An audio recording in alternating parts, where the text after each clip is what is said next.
Hey, what's up, everybody? This is Brad. I'm Connor. And this is Alex. And you're watching the behind-the-scenes video for Undone. If you haven't checked out the song yet, make sure to go to the link in the description and check out the music video for it as well, which is on our channel. You know us, we always like to try new things, combine all different kinds of genres in there, so this one definitely takes a little bit more from the emo post-hardcore influences in the band, but it's still super rooted in that hard rock metalcore sound that we do. Undone started as a song that basically I wrote by myself for a while, and I had it how it was going to be for a really long time. I brought it to the band, and it was a super easy song to write. Some songs are difficult to write, some songs are easier, you love them all the same, but this one really flowed naturally, and we put it together in a quick evening, and it felt good, and then we all sat on it for a week.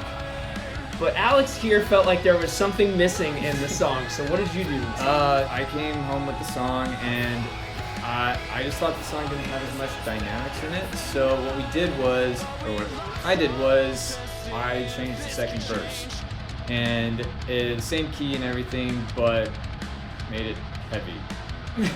Just give it that little drive in it, and the idea of dual vocals was Brad's idea. I thought it would have just been cool without the screams in it, but it ended up working out. For the bridge too, that was more of everybody. Once we had the idea of the second verse of what it should be, then we were like, all right, let's kind of bring it back to the heavier, faster pace. All of us partook in that part of the process on that.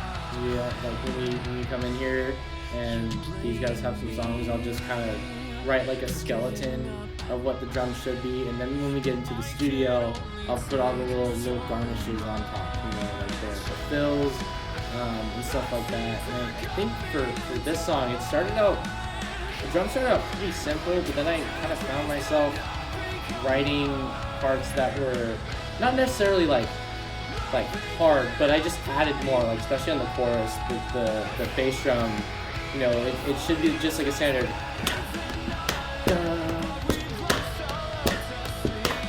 But I kind of gave it almost more of periphery drums, where it's kind of just da da da da da da da da da da ba ba, right? And especially on the bridge too, where it goes into that really cool Yeah, you did give it a way to because I wanted the way the guitar's written and stuff like that, and the vocals and stuff, I wanted there to be a lot of space. I kind of wanted when it hits that third chord, the da da da, I wanted it to sort of you're hanging in space, and then it falls back down, da da da da. You helped strike that really good balance of having the space, but also still having a pulse to the chorus. Yeah, especially because when I come down on the da da da. You land with that, and it just fucking carries you down there. Yeah, for sure. That's part of that chorus too. Is it does leave it open, with the guitars, but then it's if you really listen to it, it's the drums and the bass are actually very busy in that part. Yeah, that was one of the more fun choruses I've had to record over, because it's not so just fourth quarter notes. I was fourth notes. Quarter notes. AKA the bass player's job. It's just not quarter notes, and I was okay, what's actually going on? And then it was actually a lot more interesting to play. Yeah, that's what made it a lot more fun. Right. And Brad's guitar work, Brad's lead work here is a little sparse, just because it's a little bit more, I think, about the chords of the song, but the leads that are in there, I think, are super tasteful. The one over the chorus is super catchy, and then the guitar solo, I say this about every single one of Brad's guitar solos, but it's one of my favorites. I think this guitar solo is super banging. Yeah, and the way he writes out his guitar solo is really cool. He came to us with a guitar solo, and it was written out in Logic, and he used the saxophone sound for it, which is the funniest thing I've ever seen. So I was listening to the solo just as a saxophone. I'm this sounds really lame. But then he played it on guitar, and I was yo, that's pretty cool, my man.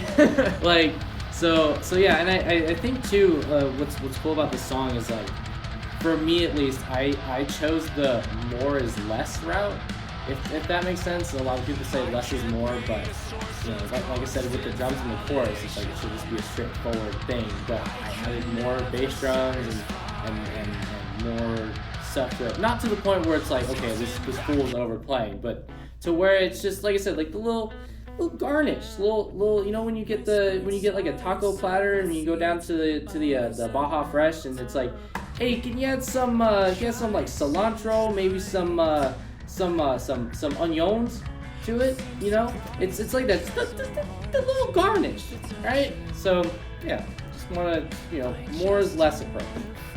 The benefit of giving this song a little bit more space is that it can really focus on the vocal performance a little bit more, and especially the lyrics. So these lyrics mean a lot. They show a vulnerable side, a tender side. The song Undone is about basically a long-term relationship wasting away, basically, and it struggles with all of the emotions over not necessarily resenting someone, not necessarily being angry at someone, but something that you poured years of your life into, and it just died out for one reason or another. So I think it strikes this cool balance between the anger and the resentment captured, I think, with the second verse and whatnot, but also sort of the sorrow and everything like that with the first verse. So, and also I'm a slut for hard rock big choruses, and this has one of that. So, music video. All right, so we filmed 3 spots in so Laguna. Laguna's in Laguna Beach. Yeah. And it's in California, which is in the United States. And it's in North America, on Earth. It's the North Americans. Anyway, so yeah, we scouted out locations in Laguna Beach, but for one reason or another, mainly the tides, some of them didn't work out. But we did find one really cool cave to film in. Yeah. And I wasn't there.